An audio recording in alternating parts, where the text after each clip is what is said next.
welcome back to another episode of Pretty Petty the Podcast.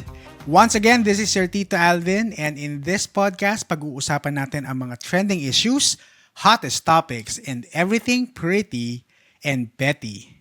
Kung first time mo dito, please consider subscribing to our YouTube channel by clicking on the subscribe button and click on that notification bell para updated ka sa mga bago nating episodes.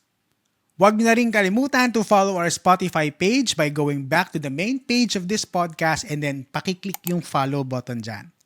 Now, for this week's topic, last week may nakita akong post sa thread. Medyo tambay tayo ng threads nowadays eh. May nakita akong post sa threads talking about Filipinos bashing other people who tries to improve their English skills. Medyo magulo yung statement niya eh. Parang kinontradict niya yung sarili niya. Pero yan ang pag-uusapan natin ngayon. Ang tanong is, importante pa nga ba ang grammar when it comes to communication? Okay, so basahin natin yung post ni Ate Car na nakita natin sa threads, no? Okay, ito ang sabi niya.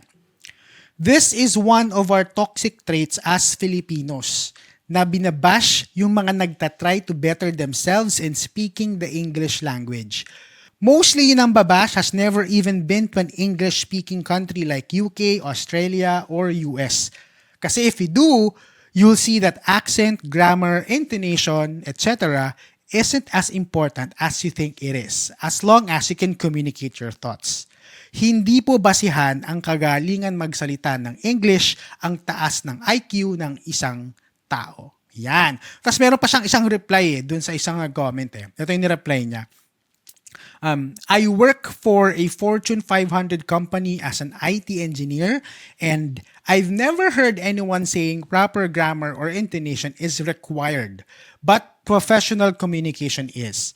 What I noticed with this bashing incident doesn't really happen in a corporate setting, but in everyday casual communications.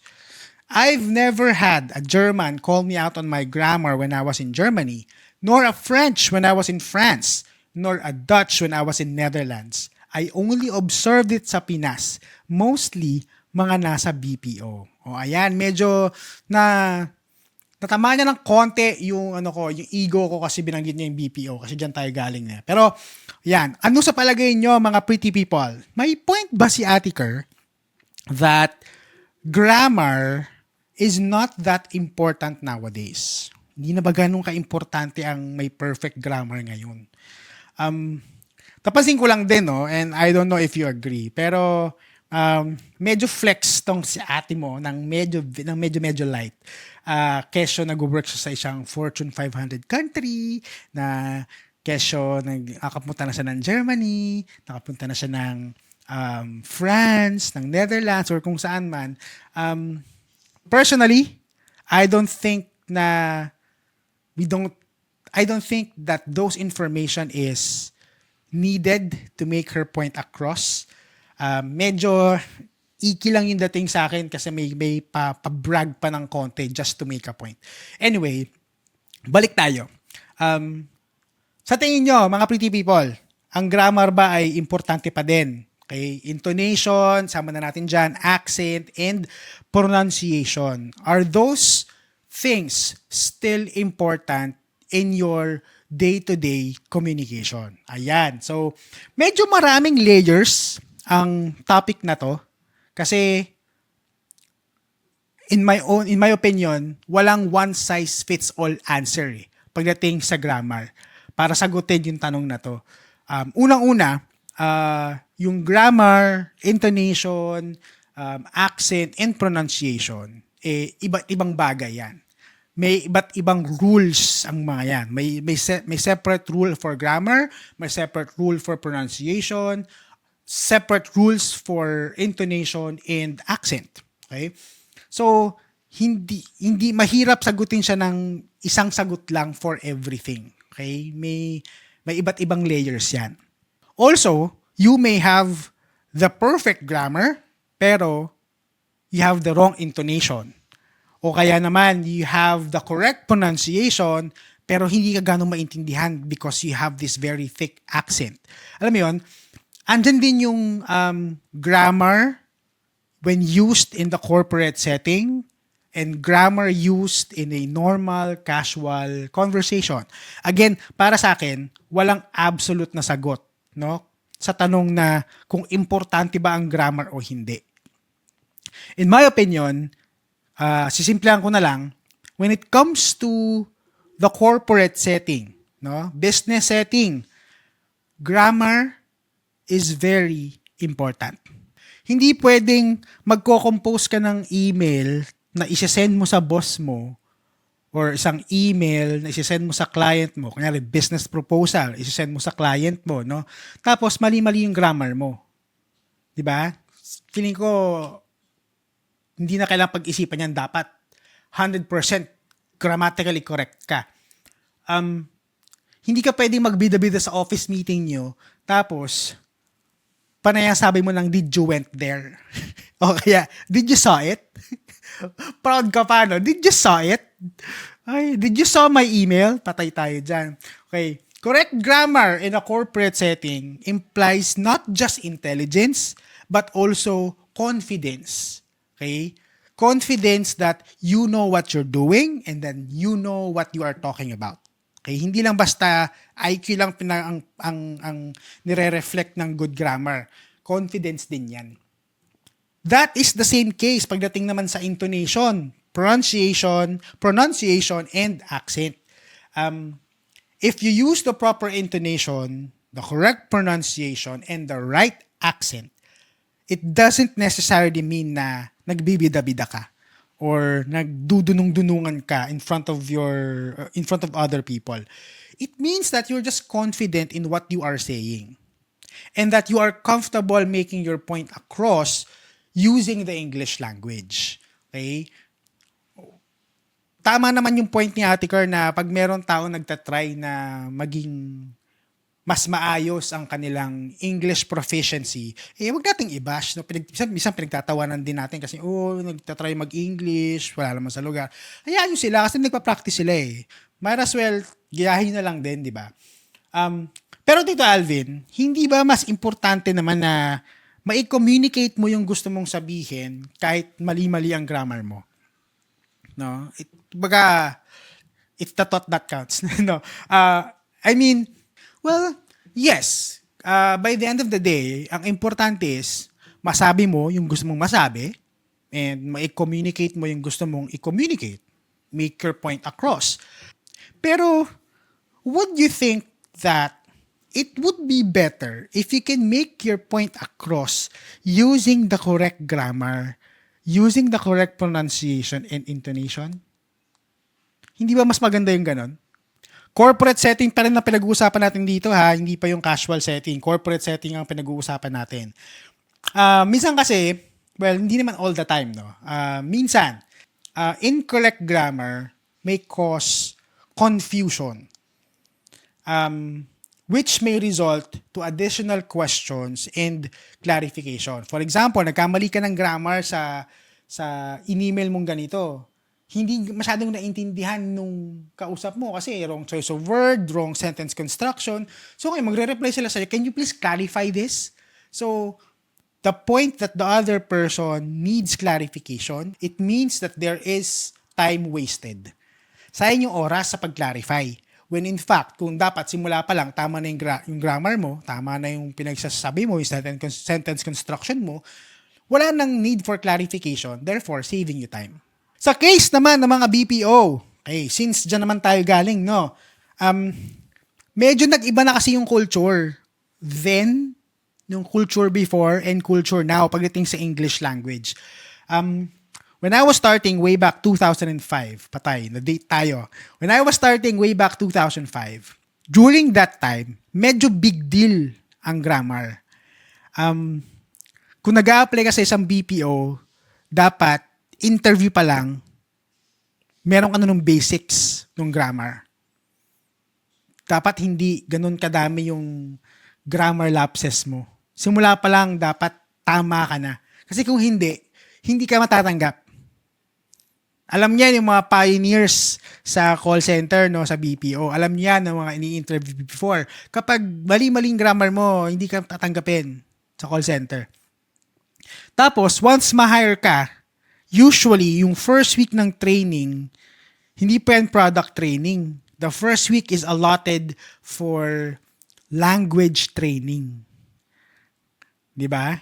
Well, hindi man tinuturo yung grammar per se, no? Oo, mayroon pa rin grammar and pronunciation, pero usually they teach you how to have a neutral accent, proper intonation, proper diction, and proper pronunciation. Yan yung mga tinuturo during that week. Tapos, kung hindi mo yan maipasa, yung language training, hindi ka ma-endorse sa product training. Maliligwak ka. So, maghahanap ka na naman ng ibang trabaho. Yan. Ganon noon. Big deal talaga ang grammar noong panahon. Pero ngayon, nag-iba na yung focus eh. Hindi na grammar ang main focus ngayon ng mga companies when it comes to hiring agents or associates for the BPO, no? It's more on communication na in general. As long as you can convey your message clear enough sa interviewer mo, as long as you can communicate well, naiintindihan ka naman, kahit may mga konting grammar lapses here and there, bottom line, no, your English is understandable, quote and quote, makakapasa ka. Basta ang keyword dito, minor grammar lapses, hindi yung major and glaring errors. Okay? As long as maiintindihan ka, kahit meron kang errors, pwede ka pa rin pumasa as agents or associates sa BPO. Kaya nga nung naging nung naging supervisor tayo sa training, no, may mga papasok na agents na medyo, sabihin na nating below my standard when it comes to English proficiency. Minsan tinatanong ko yung HR o yung talent acquisition, paano nakapasa to? Paano nakapasa sa inyo to? Kasi medyo ligwak ang English. Yung account ko noon, hotel. So, dapat medyo magaling ka mag-English. Hindi pwedeng basta-basta lang kasi professional hotel. Tapos, ang agent na ipapasa mo sa amin for training, medyo sablay ng konti sa English. Anyway, lumipat naman tayo sa other side. Kung kanina pinag-usapan natin ay corporate setting, doon na tayo sa casual conversations. Pagdating sa casual conversations, for me hindi na ganun ka-importante ang grammar. Nag-usap kayo ng mga friends mo, tapos medyo napa-English ka ng konti, okay lang magkamali. Okay lang na medyo meron kang mga grammar lapses. Ang importante is, you can communicate kung ano yung gusto mong sabihin, masabi mo, and ang importante, magets nila yung sinasabi mo. Mas mangingibabaw yung idea of making your point across versus being grammatically correct. Ewan ko kung na-experience na rin to may na-try na ba kayong makausap na hindi Pinoy? Foreigner na hindi English speaking. For example, Korean, Japanese, ganyan. So, when I was, nasa BPO pa ako, nagtitrain pa ako, nagtuturo ako ng mga Korean. English yung mode of teaching. So, kausap ko yung mga Korean in English. So ako, pag kinakausap ko sila, may tinatanong ako sa kanila in English, siyempre, dapat correct grammar tayo kasi trainer tayo eh. Hirap na hirap sila intindihin. Ako, uulitin ko na naman, i-rephrase ko, nahihirapan pa rin silang intindihin. Siguro dahil ang daming words, ang daming rules, and also yung sentence construction in English is different from Korean. So, hindi nila magets. So, ang gagawin ko, sasadyain ko na, babarokin ko na yung English ko. For example, instead of asking, why were you absent yesterday? Ang sasabihin ko, you absent yesterday, why? Yun, naiintindihan nila. Mas mabilis nilang maintindihan kasi konti lang yung words na kailangan nilang i-process. Andun lang yung mga keywords na kailangan nilang intindihin. So, mas nagigets nila faster. Isa pa, when I was in Japan, nagturo din ako sa Japan I was asking my Japanese colleagues there kung saan restaurant masarap kumain ng dinner. Bilang, alam mo yun, expat ako during that time, pinadala ako from the Philippines to Japan. So, dapat grammatically correct tayo, no? Kinandahan ko pa talaga yung grammar ko. Pero ang ending, hirap silang intindihin ako. Hindi nila ako maintindihan. So, nung sinabi ko, good restaurant dinner, where? Ayun, doon sila nagbigay ng mga suggestions. Ay, punta ka dito, dyan, punta ka dyan, dyan, punta ka dyan. Mas naintindihan nila yung barok na English. Kasi nga, again, nagbe-base lang sila sa keywords. Ang main point ng conversation is, it's not about being grammatically correct. It's about making your point across. It's about how can you communicate better so that mas magkakaintindihan kayo. During that instance, no, hindi naman business setting yung usapan namin eh. Casual lang eh. Nagtatanong ako kung saang restaurant masarap kumain eh. So, pwede kong barukin. No? Tinapon ko na yung grammar out of the window and no, I forgot all the rules of grammar and just made my own rules para lang makapag-communicate ako ng mas maayos at mas maintindihan nila ng mas maayos. So for me, grammar matter where it matters. I would say na grammar is not that necessary all the time. Kumbaga, may correct time and place to use your perfect grammar. Sa business setting, definitely 100%. Pero on a more casual setting, siguro you can dial it down a bit. Diba? O kaya magtagalog ka na lang kung casual setting lang naman din, diba? Kung Pinoy lang din ang kausap mo, di mas magkakaintindihan kayo yung Tagalog, di magtagalog ka na lang. Pero kung if you choose to use English kasi nagpa-practice ka, no, okay lang naman na magkaroon ng lapses on a casual setting. Ngayon, having that said, no, baka naman sinasabi nyo na, naku, wala naman akong makakausap ng English dito. Hindi ko na pag-aaksayahan na mag-aral pa ng grammar na yan. Okay, yan. Maling mindset yan mga guys. Kahit hindi mo madalas gamitin ang English as a language, wala namang mawawala sa'yo. No? Na pag-aralan mo kung ano yung tama, kung ano yung mga rules ng grammar and rules ng pronunciation. Kasi you'll never know kung kailan mo siya gagamitin. Hindi mo alam kung kailan mo gagamitin yung correct grammar. So, mas maganda na alam mo na siya, pinag-aralan mo, store it in your back pocket para kapag dumating yung oras na kailangan mo siyang gamitin, meron kang mahuhugot. Okay? Hindi yung you're grasping for straws. Taray, grasping for straws. Charot. Alam mo, you know what I mean? Mabuti nang ready ka at meron kang baon just in case na kailanganin mo. Ngayon, doon naman sa mga grammar Nazis dyan, no? There is a proper way to provide feedback. O yan na, feedback guys ha, hindi feedbacks. There's a proper way to provide feedback. Kapag may narinig kayo or may nabasa kayong incorrect grammar from your friends or from people around you, huwag nyo silang ipahiya, okay? Or i-correct out loud. Siguro talk to them privately o ituro mo yung correct way ng kayong dalawa lang para hindi sila mapahiya, hindi sila ma-discourage to use the language, di ba? Kayo ba, gusto nyo ba mapahiya kayo pag may mali kayong sinabi? Siyempre hindi naman, di ba? So, hinayin mo sila konti, uy, kanina sabi mo ganito. Sabi mo, did you saw?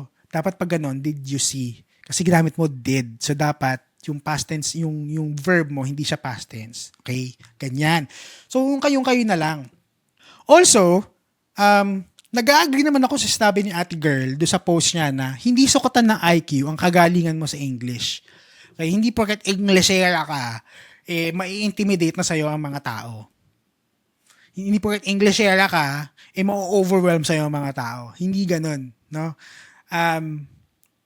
English is our second language. It's actually one of the official languages of the Philippines. So, hindi na bago sa atin ng English. So, wag mong gawing sukatan ng IQ ang kagalingan sa pagsasalita ng English. Hindi porket magaling ka mag-English, itataas mo na ang sarili mo sa pedestal at may karapatan ka na to embarrass other people. Okay? Ayan. Sabi nga ni Mami Grace, no, Tan Felix, okay na to. Yan. Dito na natin tatapusin ang episode na ito. Kaya kung nagustuhan mo at na-entertain ka ng episode na ito, paki-like ang episode, no? Paki-press yung like button dyan at i-share nyo na yan sa mga friends nyo sa social media. Kung hindi ka pa nakasubscribe, please go ahead and subscribe to our YouTube channel by clicking on the subscribe button. Tapos, i-press nyo na din yung notification bell. Sa Spotify naman, ganun din. Paki-follow na rin kami sa Spotify by going back to the main page. Tapos, click nyo yung follow. Also, you can catch our podcast sa ating mga social media pages sa Facebook, Instagram, and in TikTok. You can visit the link you see at the bottom of your screen or by going to linktr.ee/prettypettythepodcast. If you're a brand looking for partnership and collaboration, feel free to send me an email at prettypettythepodcast@gmail.com. And with that, lagi nating tatandaan to always stay pretty at huwag maging petty. Bye!